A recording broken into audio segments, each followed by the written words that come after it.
Hey, le vélo l'hiver, là, les gens me posent souvent la question, quel genre de vélo qu'il te faut pour rouler? Ben, la réponse est bien simple, ça vous prend un beat bike. Fait que pendant mon vidéo, je vais vous parler un peu de c'est quoi un beat bike puis comment on s'équipe pour rouler en vélo l'hiver. Finalement, on a de la neige un petit peu, vraiment pas gros comme vous pouvez voir.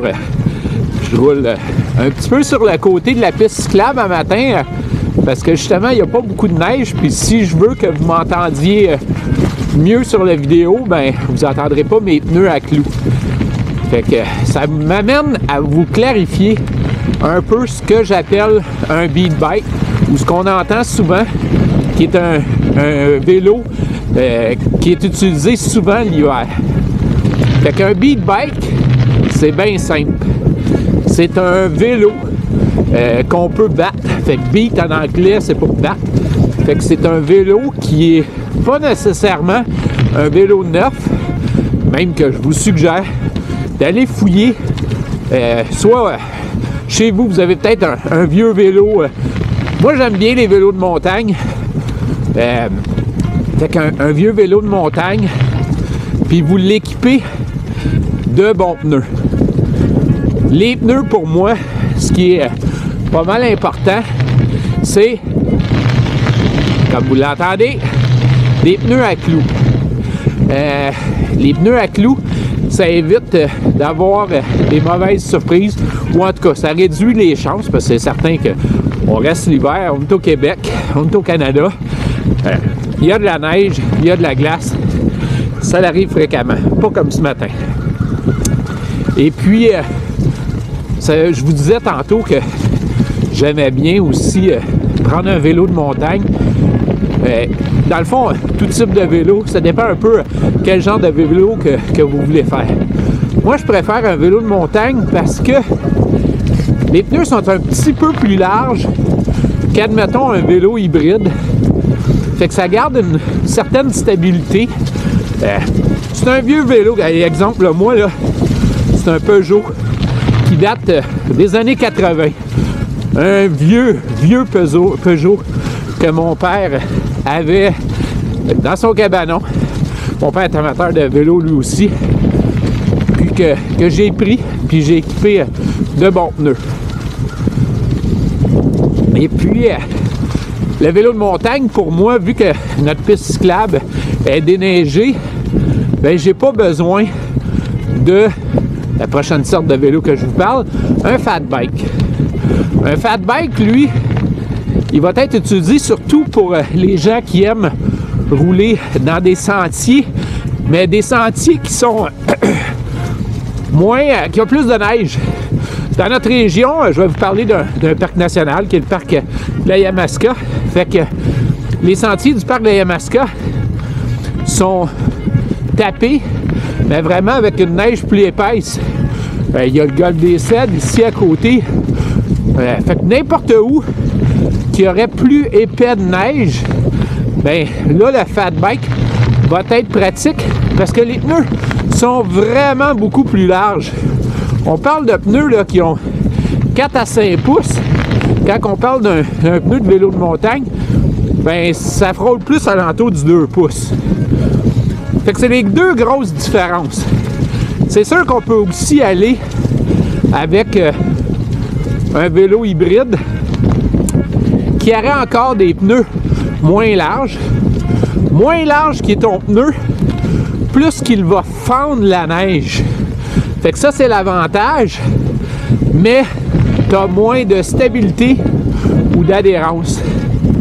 Dans tous les types de vélos, vous pouvez avoir des pneus à clous ou pas.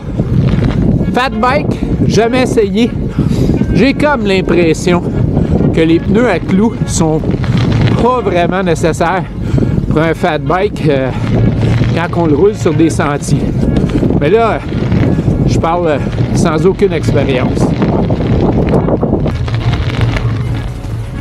Hey, vous l'entendez sûrement par ma voix.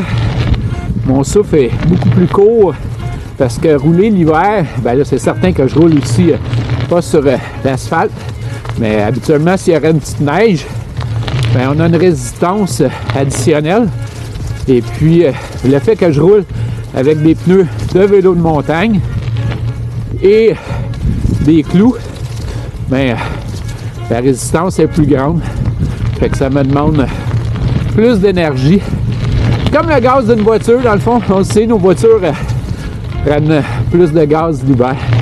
Mais c'est la même chose pour moi. Ben, mon gaz, c'est mes jambes et mon souffle qui en demandent un petit peu plus.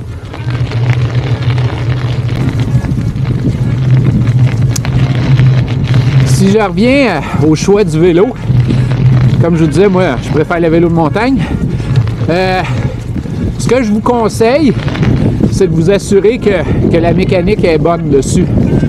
Un bon entretien, s'assurer que, les freins soient vraiment en bon état. Ça fait toute une différence. On ne veut pas avoir d'être pas capable de breaker. Fait que vérifiez vos freins. Ça prend des graissages fréquents parce qu'on est tout le temps dans une température humide. La chaîne va se faire mouiller. Fait que c'est important de l'avoir d'humidifier, de lubrifier plutôt en tout temps. Comme toutes les autres composantes aussi. Lumière avant, arrière, essentiel pour votre sécurité. Surtout si vous ne roulez pas sur des pistes cyclables comme que je roule présentement. Mais encore là, une lumière fait tout le temps plus sombre. Fait que si vous faites prendre à la noirceur, la lumière avant va toujours être pratique à avoir. Fait que je vous le suggère fortement. Puis après ça, ben, c'est juste l'équipement standard que vous portez. C'est-à-dire le casque et l'habillement en conséquence. Là-dessus, je vais vous faire un petit time-lapse de ma ride pour terminer la vidéo. Puis on est le 30 décembre, fait que 2023, fin d'année approche. Hey, peut-être j'aurai la chance de rouler demain le 31, ce sera à voir. Mais je voulais en profiter pour vous souhaiter une super bonne année 2024. Santé, bonheur et puis bougez. Profitez de vos occasions pour sortir dehors, profiter de la nature, peu importe ce que vous êtes, peu importe la température, il y a toujours moyen d'en profiter. Fait que, bonne année encore tout le monde, on se revoit en 2024.